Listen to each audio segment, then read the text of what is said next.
Hello and welcome में स्वागत है आपका 4x4 अनबॉक्स में। तो आज हम Realme के स्मार्टफोन की बात करने वाला है जो होगा Realme रेस प्रो। तो कुछ टाइम पहले मैंने Realme रेस की जो डिटेल्स बताई थी। अगर आपने वीडियो नहीं देखा तो जाकर वीडियो चेकआउट कीजिए चैनल पर। तो इसे फ़ोन के Realme रेस प्रो की बात करने वाला है। तो इस फ़ोन के अंदर आपको प्रोसेसर देखा जाए तो इसके अंदर आपको 888G जो कॉलकॉम ने अभी कुछ टाइम पहले ही लॉन्च किया, जो न्यू प्रोसेसर है स्नैपड्रैगन 888G। तो प्रोसेसर बहुत अच्छा है और ये बताया जा रहा है कि फ्लैगशिप फ़ोन है।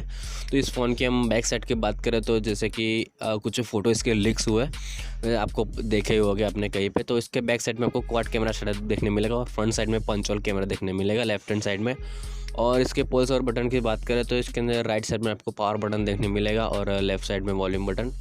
तो इस फ़ोन को चलाने के लिए जो बैटरी चाहिए 5000 mAh का बैटरी, तो बैटरी भी अच्छा है इस फ़ोन के अंदर। और इस बैटरी को चार्ज करने के लिए जो पावरफुल चार्जर दिया गया है 125 वाट का OMG, ये बहुत ज़्यादा है, शायद मेरे हिसाब से ज़्यादा है ये।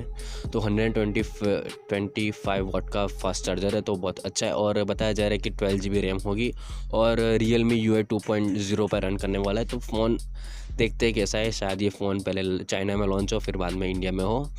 तो आपको क्या लगता है इस फ़ोन के बारे में, कैसा है ये फ़ोन, कमेंट में ज़रूर बताएं। वीडियो अच्छा लगे तो लाइक शेयर कमेंट कर देना, चैनल पर नए हो तो चैनल सब्सक्राइब कर देना। Thank you for watching.